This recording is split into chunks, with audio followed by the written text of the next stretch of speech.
بسم اللہ الرحمن الرحیم۔ پیارے دوستو، آج کی اس ویڈیو میں ہم آپ لوگوں کو حضرت خضر علیہ السلام کا واقعہ سنائیں گے کہ حضرت خضر علیہ السلام کو ہمیشہ زندہ رہنے کی قوت کیسے ملی، اس کے بارے میں مختلف واقعات ہیں۔ سب سے پہلے اگر آپ لوگ ہمارے چینل پر نئے ہیں تو پلیز ہمارے چینل کو سبسکرائب کریں اور ساتھ ہی میں بیل آئیکن کا بٹن دبائیں تاکہ آنے والی ہر ویڈیو آپ لوگوں تک پہنچ سکے۔ تو چلیے شروع کرتے ہیں۔ پیارے دوستو، تاریخی دمشق میں لکھا ہے کہ جب حضرت آدم علیہ السلام کی وفات کا وقت آیا تو اپنے تمام لڑکوں کو جمع کر کے فرمایا، اے میرے بیٹو، بے شک اللہ تعالیٰ زمین پر ایک بہت بڑا عذاب نازل فرمانے والا ہے، تو میرے وفات کے بعد میرے جسم کو غار میں رکھ دینا۔ لہذا حضرت آدم علیہ السلام کی وفات کے بعد آپ کا جسم مبارک آپ کے بیٹوں کے پاس رہا۔ جب اللہ تعالیٰ نے حضرت نوح علیہ السلام کو محبوس فرمایا تو انہوں نے حضرت آدم علیہ السلام کی جسم مبارک کو اپنے پاس رکھا۔ جس وقت اللہ تعالیٰ نے زمین پر طوفان بھیجا جو کہ پوری دنیا ایک زمانہ تک ڈوبتی رہی۔ عذاب ختم ہونے کے بعد حضرت نوح علیہ السلام بابل شہر میں آ کر ٹھہرے اور اپنے تینوں بیٹوں کو نصیحت کی کہ حضرت آدم علیہ السلام کی جسم مبارک کو شام میں دفن کر دو۔ ان لڑکوں نے کہا، زمین وحشتناک ہے اور نہ کوئی وہاں کا راستہ جانتا ہے۔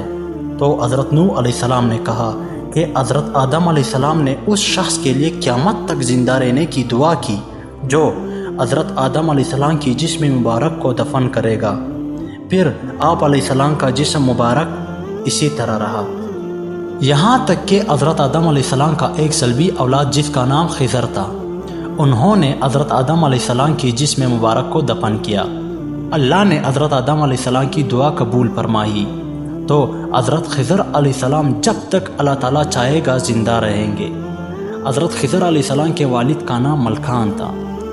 خضر ایک ایسی شخصیت ہے جس کا ذکر قرآن مجید میں خدا کے نیک بندے کے طور پر آیا ہے۔ خضر کے معنی سبز چیز کی ہے۔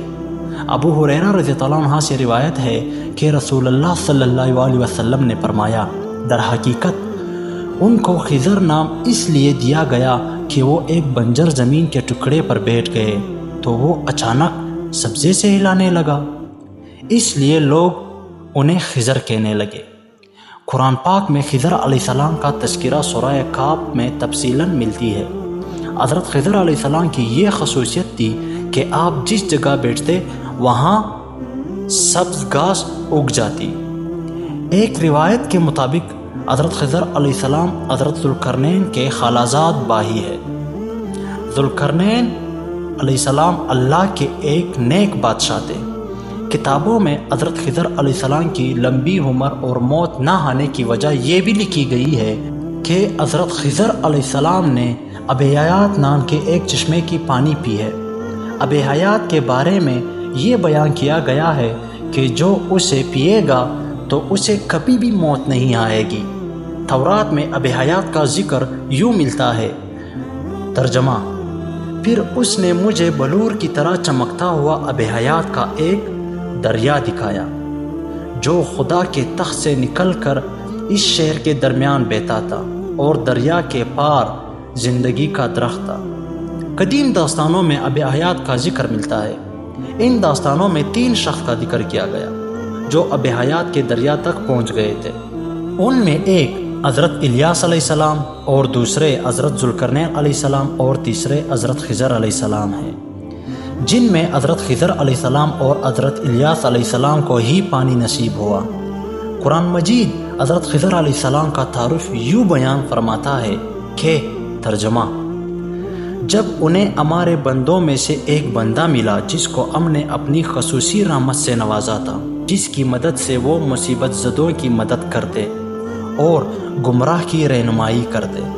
روایتوں کے مطابق ذوالقرنین علیہ السلام نے قدیم تاریخی کتابوں میں پڑھا تھا کہ سام بن نوح کی اولاد میں سے ایک شخص آب حیات سے پانی پی لے گا، اس لیے حضرت ذوالقرنین علیہ السلام نے مغرب کی طرف اس پانی کی تلاش میں سفر کیا۔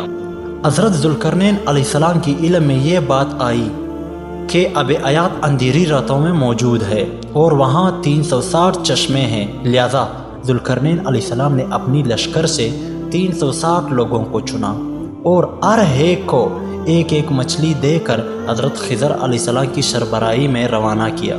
تمام لوگوں کو یہ ہدایت دی گئی کہ ہر فرد اپنی مچھلی کے ساتھ چشمے میں اتر جائے اور واپس آ کر اپنی اپنی مچھلی ظاہر کیا جائے۔ کافی صبر کے بعد آخر کار یہ لوگ اس چشمے تک پہنچ گئے۔ جب واپس آئے تو ذوالقرنین علیہ السلام نے کہا کہ سب اپنی اپنی مچھلی جمع کروائے، لہذا سب نے اپنی مچھلی ان کے سامنے پیش کی سوائے حضرت خضر علیہ السلام کے۔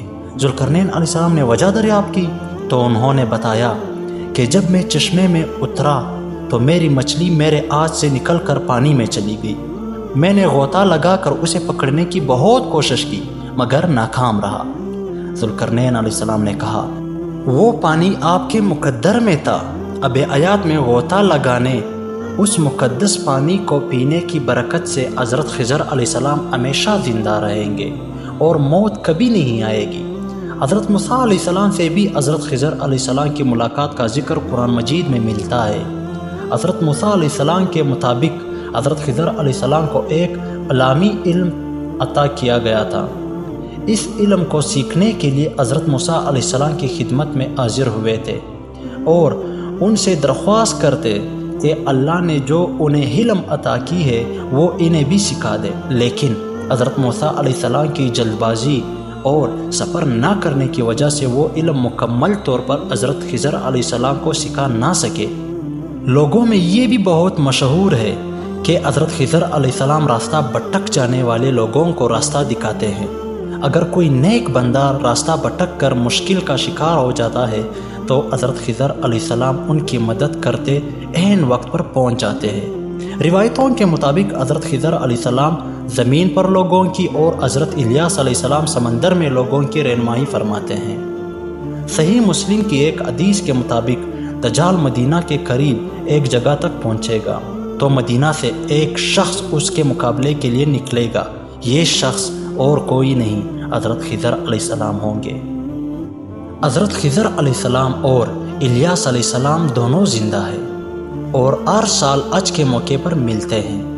حضرت علی رضی اللہ عنہ فرماتے ہیں کہ حضرت خضر علیہ السلام سے ملاقات کی 3 شرطیں ہیں۔ نمبر 1 وہ سنت کا عامل ہو، نمبر 2 دنیا کی لالچ نہ ہو، اور نمبر 3 مسلمانوں کے لیے اس کا سینہ بالکل صاف ہو۔ اللہ کی ذات میں بہتری کا کوئی نہ کوئی پہلو ضرور چھپا ہوتا ہے، اس لیے جو بھی معاملہ درپیش ہو اللہ کی رضا پر راضی رہے اور صبر کرے۔ پیارے دوستو، اگر ویڈیو پسند آئی ہو تو لائک، کمنٹ، شیئر ضرور کرنا۔ ویڈیو کی اختتام یہی پر ہوتی ہے۔ اللہ حافظ۔